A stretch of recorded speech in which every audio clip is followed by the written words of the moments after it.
Face കണ്ടില്ലല്ലോ.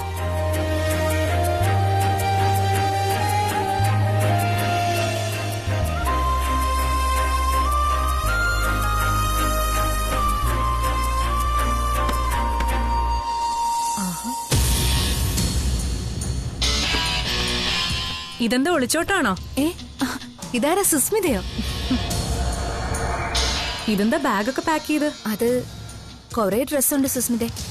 ഞാനാണെങ്കി പുറത്തോട്ടൊന്നും അധികം പോവാറില്ല. വീട് അമ്പലം, അമ്പലം വീട്, ഇത്രയേ യാത്രയുള്ളൂ. ഇതെല്ലാം ഇവിടെ ഇരുന്ന് പഴകി നശിച്ചു പോയില്ലേ, കുറച്ചെടുത്ത് ജയക്ക് കൊടുക്കാന്ന് വിചാരിച്ചു, അത്രേ ഉള്ളൂ. അല്ല, അർജുനേട്ടനുമായി എങ്ങനെ ഇപ്പൊ പ്രീതി? ഏയ്, എനിക്കൊരു കോണ്ടാക്റ്റും ഇല്ല. കണ്ടിട്ട് തന്നെ ഒരുപാട് നാളായി. എന്തൊരു കഷ്ടല്ലേ. നിങ്ങൾ തമ്മിൽ ഭയങ്കര ഇഷ്ടത്തിലാണെന്നറിയാം. കല്യാണവും കഴിഞ്ഞു. എന്നിട്ടും ഒന്നിച്ച് ജീവിക്കാൻ വീട്ടുകാർ അനുവദിക്കില്ല എന്ന് വെച്ചാ ഓരോ വിധി തന്നെ അല്ലേ? എന്റെ അവസ്ഥ പക്ഷെ നേരെ മറിച്ചാ. രണ്ട് വീട്ടുകാരുടെയും പച്ചക്കൊടി കിട്ടി. എന്നിട്ട് ഞാൻ ഇഷ്ടപ്പെടുന്ന ആൾക്ക് എന്നെ ഇഷ്ടമല്ല. അതാ ഗതികേട്. പ്രീതിക്ക് മനസ്സിലായില്ലേ? വിഷ്ണുവേട്ടന്റെ കാര്യം ഞാൻ പറഞ്ഞത്. അതിന് സുസ്മിത ഇഷ്ടമല്ലെന്ന് വിഷ്ണുവേട്ടൻ പറഞ്ഞോ? നേരിട്ട് പറയണമെന്നില്ലല്ലോ. നമ്മളെ ഇഷ്ടമുള്ള ഒരാളുടെ അടുത്തെത്തുമ്പോ നമുക്കത് ഫീൽ ചെയ്യും. ചിലപ്പോ ഒരു നോട്ടോ ചലനോ ഒക്കെ ആവും കാരണം. അത് മതി നമ്മുടെ മനസ്സ് നിറയാൻ. പക്ഷേ വിഷ്ണുവേട്ടന്റെ അടുത്തുനിന്ന് എനിക്കത് കിട്ടുന്നില്ല. എന്താ കാരണമെന്നാ ഒരു പിടിയില്ലാത്ത. അല്ല, വിഷ്ണുവേട്ടന് വേറെന്തെങ്കിലും അഫെയർ ഉള്ളതായിട്ട് പ്രീതിക്കറിയോ? ഏയ്, എനിക്കങ്ങനെയൊന്നും അറിയില്ല. അതൊക്കെ സുസ്മിയുടെ ഇമാജിനേഷനാ. എന്നാ ഞാൻ രക്ഷപ്പെട്ടു. സുന്ദരിയായ ഒരു പെണ്ണിന്റെ നിരന്തര സാമീപ്യം ഏത് വിശ്വാമിത്രന്റെയും മനസ്സിളക്കെന്ന് വിചാരിച്ചിട്ടാവും ഇടയ്ക്കിടെ ഇവിടെ വന്ന് നിന്നോളാൻ രണ്ടമ്മമാരുടെയും കൺസെഷൻ എനിക്ക് കിട്ടിയത്. ഇന്ന് രാത്രി ഞാൻ ഇവിടെ കൂടുക, ഭാമാൻഡി വിളിച്ചു വരുത്തിയിട്ട്. പ്രീതിക്കറിയാലോ, ഒന്നിച്ച് കളിച്ചു വളർന്നവരാ ഞാനും വിഷ്ണുവേട്ടനും. അന്നേ അവന്റെ ഉള്ളിലെ കൊച്ചു തെമ്മാടിയെ പ്രണയിച്ചു തുടങ്ങിയിരുന്നു ഞാൻ. അന്നത് പ്രണയാണെന്നൊന്നും അറിയില്ല കേട്ടോ, ഒരിഷ്ടം, അത്രയുള്ളൂ. ആ ഇഷ്ടം എനിക്കൊപ്പം വളർന്നു. ചെറുതായിരിക്കുമ്പോ നമ്മൾ അച്ഛനും അമ്മയും നാടകം കളിക്കുന്ന ഓർമ്മയില്ലേ? അന്നും അവനെ ഭർത്താവോ കാമുകനോ ആയി ഞാൻ ആർക്കും വിട്ടുകൊടുത്തിട്ടില്ല. ഇനിയൊട്ട് കൊടുക്കാനും ഉദ്ദേശമില്ല. വിഷ്ണു സുസ്മിതയ്ക്കുള്ളതാ, സുസ്മിതയ്ക്ക് മാത്രം. മോളെ സുസ്മി. ആ, ദാ വരുന്ന ആന്റി. വിഷ്ണുവേട്ടനും ഞാനുമായിട്ടുള്ള ബന്ധത്തിന് ഒരു സപ്പോർട്ട് സത്യഭാമ ആന്റിയാ. ആന്റിയാ വിഷ്ണുവേട്ടന്റെ അവസാന വാക്ക്. അതാ എനിക്ക് ബന്ധത്തിലുള്ള ബലവും. പോട്ടെ, താഴെ കാണാം നമുക്ക്. ശരി.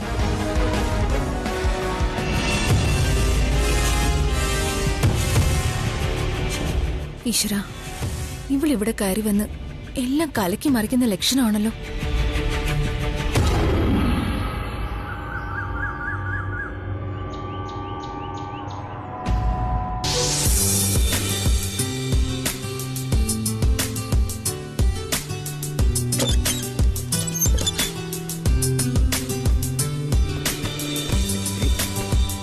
ഇവിടെ വെച്ചതാണല്ലോ.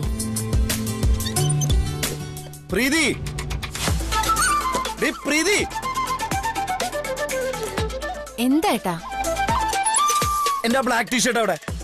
ഞാനെന്തിനാ ഏട്ടന്റെ ബ്ലാക്ക് ടീഷർട്ട് എടുക്കുന്നേ? ഞാൻ ഈ അലമാരി തന്നെ വെച്ചിരുന്നതാ, ഇപ്പൊ കാണുന്നില്ലല്ലോ. ഞാൻ ഏട്ടന്റെ റൂമിൽ കയറാറ് പോലും ഇല്ല.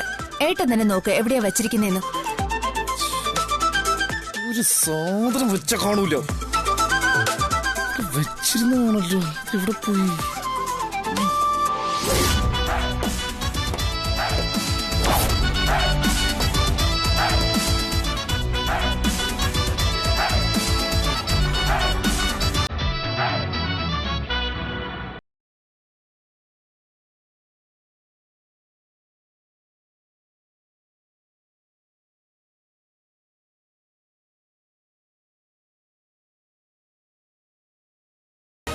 ദേ, ഏട്ടൻ അന്വേഷിച്ച സാധനം അവിടെയുണ്ട്.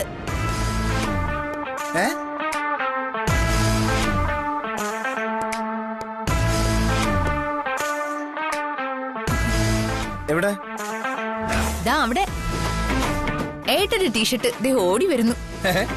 ടീഷർട്ട് എന്താ ഓടി വരുന്ന? അതേന്ന്, ടീഷർട്ടിനുള്ളിൽ ഒരാളുണ്ടെന്നേ ഉള്ളൂ. എന്ത്?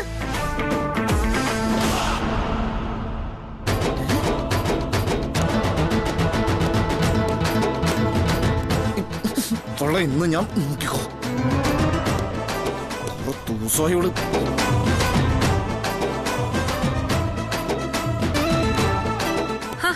ഹായ് അങ്കിൾ, എന്തൊക്കെയുണ്ട് ന്യൂസ്? അല്ല, വായിച്ച് തല കോഴിമുട്ട പോലെ ആയല്ലോ.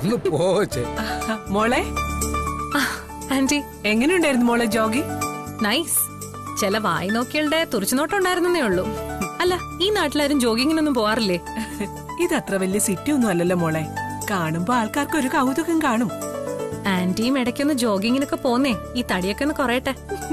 നിന്നെ ഇന്ന് ഞാൻ ദേ, കമ്പനി വേണമെങ്കിലേ നീ നിന്റെ വിഷ്ണുവേട്ടിനെ അങ്ങ് കൂട്ടിയാ മതി. എനിക്ക് വേറെ പണിയുണ്ട്.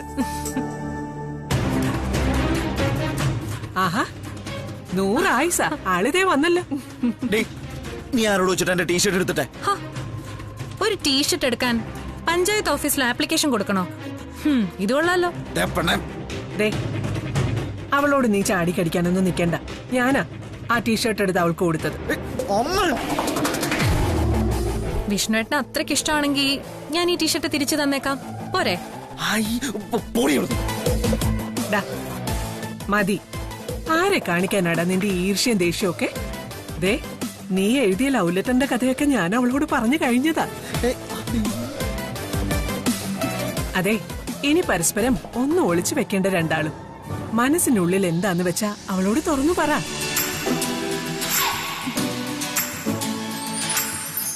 ഞങ്ങളെ കൊണ്ട് ശല്യം ഉണ്ടാവുന്ന പേടിക്കേ വേണ്ട. ആ അതെ, ഡാ, അവൾക്ക് രാവിലെ അമ്പലത്തിൽ പോണോന്ന് പറഞ്ഞു. കൊണ്ടാക്കുമ്പോ നീ തന്നെ അങ്ങ് തുറന്ന് സംസാരിച്ചാ മതി. നീ തന്നെ കൊണ്ടുപോണ അവളെ. അതെന്റെ തീരുമാനം. അതങ്ങ് അനുസരിച്ചാ മതി.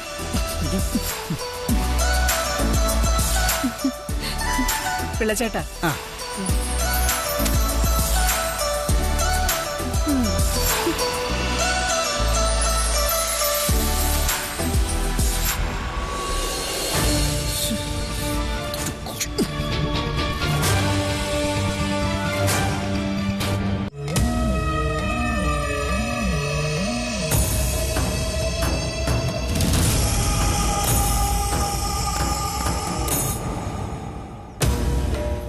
ഇതൊരു മർഡർ കേസ് അല്ലേ ജോപ്പ? പോരാത്തതിന് ദൃക്സാക്ഷികളും ഉണ്ടെന്ന് പറയുന്നു. കുറച്ച് വെള്ളം കുടിക്കുമെന്ന് ഉറപ്പാ. തൽക്കാലം അവരോട് പോലീസിന് കീഴടങ്ങാൻ പറ. അത് കഴിഞ്ഞ് നമുക്ക് ബാക്കി എന്താ നോക്കാം. ഇല്ലില്ല, ഞാൻ ഓഫീസിലല്ല. നമ്മുടെ ആ ജസ്റ്റും വിളിച്ചിരുന്നു. അത്യാവശ്യമായി കണ്ടേ പറ്റുള്ളൂ എന്ന് പറഞ്ഞപ്പോ വഴിയിലോടെടുത്ത് കാത്തു നിൽക്കുക. വിളിച്ചത് ജസ്റ്റിനായതുകൊണ്ട് ഏതോ കൊട്ടേഷൻ കേസാണെന്ന് ഉറപ്പാ.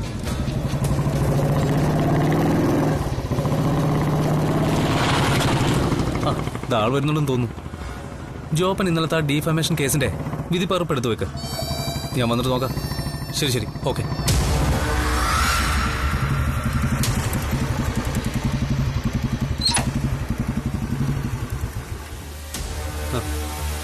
എന്താ ജസ്റ്റിൻ ഇത്ര അത്യാവശ്യമായിട്ട് കാണണമെന്ന് പറഞ്ഞേ?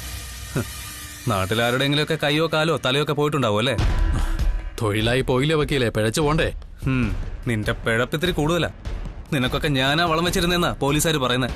അക്കാര്യത്തിൽ വക്കീലിനോട് എനിക്ക് തീർക്കാൻ പറ്റാത്ത നന്ദിയുണ്ട്. പോലീസിന്റെ ചവിട്ടും കൊത്തും കൊള്ളാതെയും ജയിലിൽ കിടന്ന് കൊതുകുകടി കൊള്ളാതെയും എത്ര കേസിൽ നിന്നാ വക്കീലിനെ രക്ഷിച്ചിരിക്കുന്നത്. അല്ല, തടി പോയാ പിന്നെ എല്ലാം തീർന്നില്ല വക്കീലേ. ചവിട്ടുകൊണ്ട പാമ്പുകൾ ചുറ്റിനും ഉണ്ടേ, അവന്മാരെന്നെ കയറി അങ്ങ് മേയും. പിന്നെ കട്ടിലിവിട്ടങ്ങ് എണീക്കാൻ പറ്റില്ല. മനസ്സിലായി. അല്ല, ഇപ്പഴെന്താ പുതിയ കേസ്? കയ്യോ അതോ കാലോ? കയ്യും കാലോ ഒന്നും അല്ല വക്കീലേ, ഇത് ഞങ്ങൾ ഇതുവരെ ചെയ്യാത്ത പണിയാ. ആസിഡ്. ആസിഡോ? അതേ വക്കീലേ, ഒരു പെണ്ണിന്റെ മുഖത്ത് ആസിഡ് ഒഴിക്കാനാ കൊട്ടേഷൻ. My God. എന്നിട്ട് ചെയ്തിട്ടില്ല വക്കീലേ, കൊട്ടേഷൻ എടുത്തിട്ടേ ഉള്ളൂ. ചെയ്യാനൊരു മനസ്സറപ്പ്. നോക്ക് ജസ്റ്റിൻ, ഏതെങ്കിലും ഫ്രീക്കന്മാരുടെ പ്രേമനൈരാശ്യം തീർക്കാൻ ഒരു പെണ്ണിന്റെ ജീവിതം കുളം തോണ്ടിയിട്ട് വന്നാൽ ആ കേസ് വാദിക്കാനേ വേറെ വക്കീലിനെ നോക്കിയാൽ മതി. ഈ അർജുൻ ശങ്കറിനെ അതിന് മാത്രം കിട്ടില്ല. പണി കൊട്ടേഷൻ ആണെങ്കിലും നീ ഇതുവരെ ചെയ്തതിനൊക്കെ ഒരു നീതി ഉണ്ടായിരുന്നു. അർഹതപ്പെട്ടവര് തന്നെയാ ശിക്ഷിക്കപ്പെട്ടത്. അതുകൊണ്ടാ ഞാൻ നിന്റെ ഭാഗത്ത് നിന്നത്. അല്ലെങ്കിലും ഈ പണി ചെയ്യാൻ ഞാൻ തീരുമാനിച്ചിട്ടില്ല വക്കീലെ. അതിപ്പോ ധർമ്മവും നീതി നോക്കിയിട്ടൊന്നും അല്ല. ആ കൊച്ചിനെ എനിക്കും വക്കീലിന് നേരിട്ട് അറിയാവുന്നതുകൊണ്ടാ. എനിക്ക് നേരിട്ട് അറിയാവുന്ന പെൺകുട്ടിയോ? അതാരത്? പേര് പറക്കാകട്ടെ. പേര് പ്രീതി, വക്കീലിന്റെ ഭാര്യ.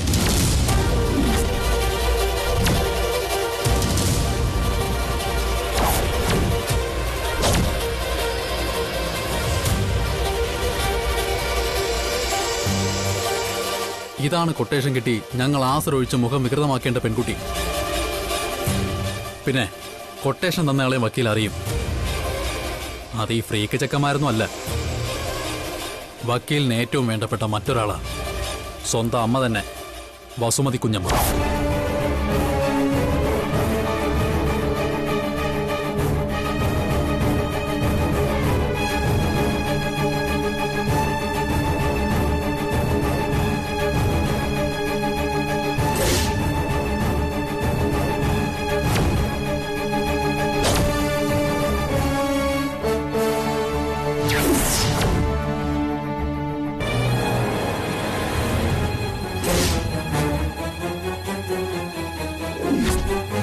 ഇതാണ് ആള്. അല്ല, ഇത്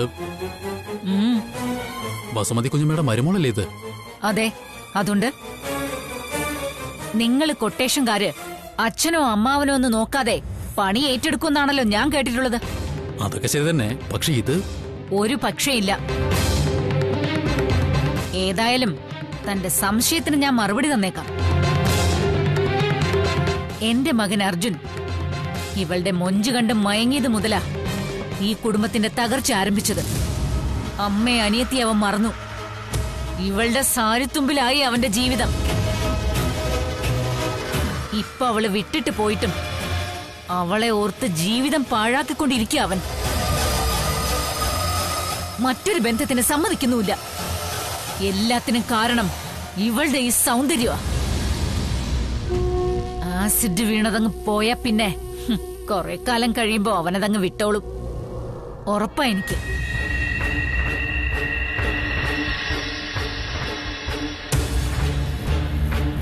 പിന്നെ തനിക്ക് ഈ കാര്യത്തിൽ ശങ്കയൊന്നും വേണ്ട. താനല്ലെങ്കിൽ വേറൊരാളിത് ചെയ്യും. ഇത് വസുമതി നിശ്ചയിച്ചതാ. നടപ്പാക്കാനും വസുമതിക്കറിയാൻ വഴികൾ. താനല്ലെങ്കിൽ മറ്റൊരാൾ. ചെയ്യുന്നതാരായാലും കൈ നിറയെ കാശാണ്. എന്താ, ജസ്റ്റിന് സമ്മതാണോ ഈ കൊട്ടേഷൻ ഏറ്റെടുക്കാൻ? പിന്നെ ഏറ്റവും പ്രധാനപ്പെട്ട കാര്യം, ഒരു കാരണവശാലും ഈ കേസിൽ താൻ പിടികൊടുക്കരുത്. എന്തെങ്കിലും ചികഞ്ഞും മാന്തിയും ഒക്കെ പോലീസ് തന്റെ അടുത്ത് എത്തിയാലും എന്റെ പേര് വെളിയിൽ വരരുത് എന്നർത്ഥം.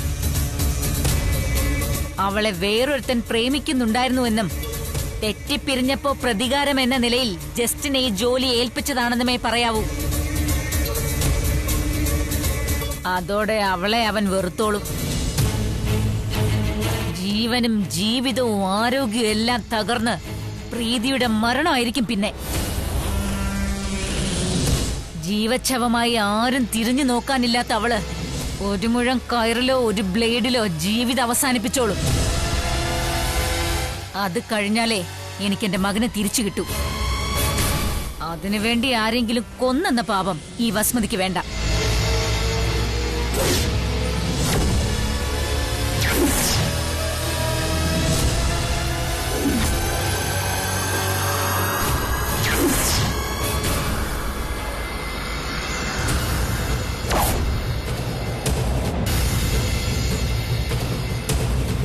വക്കീലിനോട് കൂറും കിടപ്പാടുള്ളതുകൊണ്ടാ ഞാനിതിവിടെ ഒന്ന് പറയുന്നേ. വസുമതി കുഞ്ഞമ്മ പറഞ്ഞ പോലെ വേറെയും കൊട്ടേഷൻകാർ ഇഷ്ടം പോലെ ഉണ്ട് ഈ നാട്ടിലല്ലെങ്കിൽ വേറെ നാട്ടില്. അവരാരെങ്കിലും ഒന്ന് ഈ പണി ഏറ്റെടുത്താ ജസ്റ്റിനെ കുറ്റം പറയില്ലേ വക്കീലേ? ഞാൻ അറിഞ്ഞ കാര്യം ഇവിടെ ഒന്ന് പറഞ്ഞു, അത്രേ ഉള്ളൂ. പിന്നെ ഞാൻ തന്നെ ഇതിവിടെ ഒന്ന് പറഞ്ഞെന്ന് ആരോടും പറഞ്ഞേക്കല്ലേ. നമ്മുടെ തൊഴിലിന് നിരക്കാത്ത പരിപാടിയേത്. എന്നാ ഞങ്ങളങ്ങ് പോയേക്കോ വക്കീലേ. ഭാര്യ കൊച്ചിനോടൊന്ന് സൂക്ഷിച്ചോളം പറയണം. പണ്ട് വക്കീലിന്റെ അടുത്ത് കേസ് പറയാൻ വരുമ്പോ ഒരു കപ്പ് ചായ വാങ്ങി കുടിച്ചതിന്റെ നന്ദി ഞങ്ങൾക്ക് ആ കൊച്ചിനോടും ഉണ്ട്. അതായി കൊട്ടേഷൻ ഞങ്ങൾ എടുക്കാത്തത്. അപ്പൊ ശരി, ഞങ്ങളങ്ങ് വിടുവാ.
ഇങ്ങനെയാ ഐശ്വര്യമുള്ള വീട്ടമോ.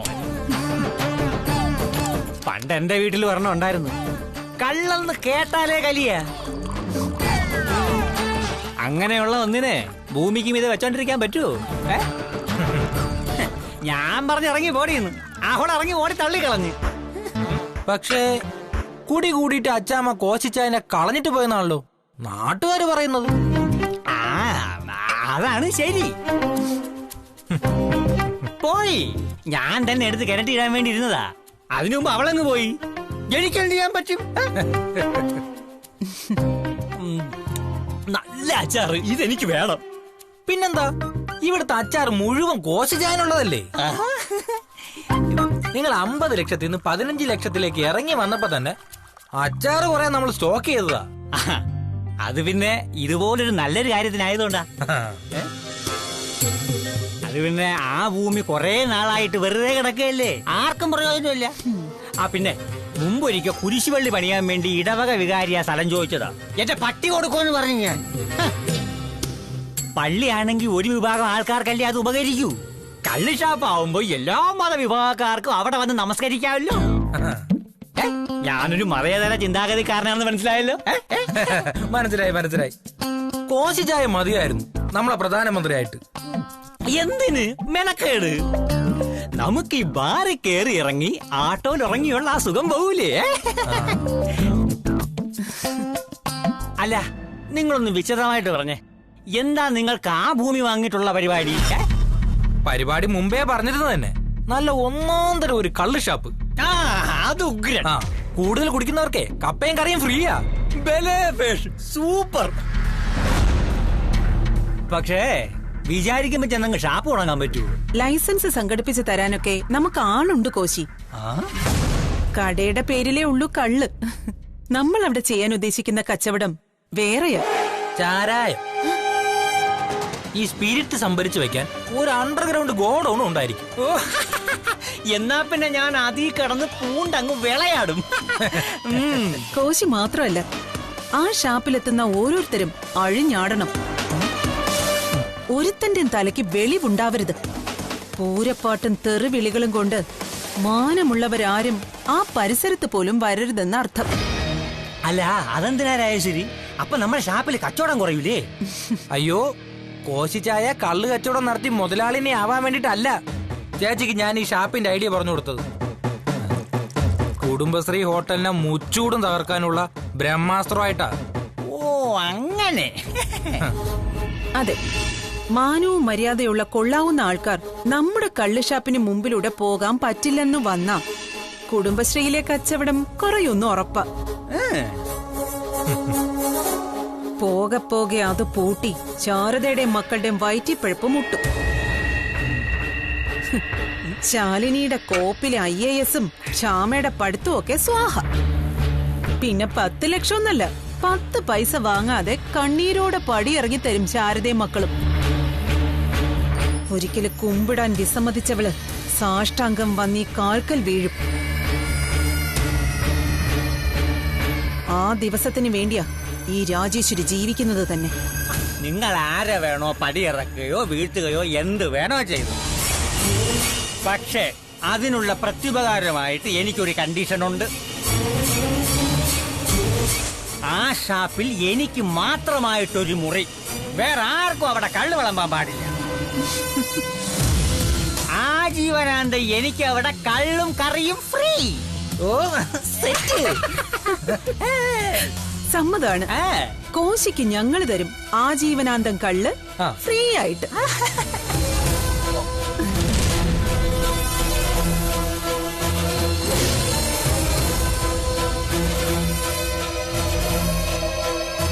പകരം ശാരദയ്ക്കും മക്കൾക്കും കൊടുക്കുന്നത് കണ്ണീരാ.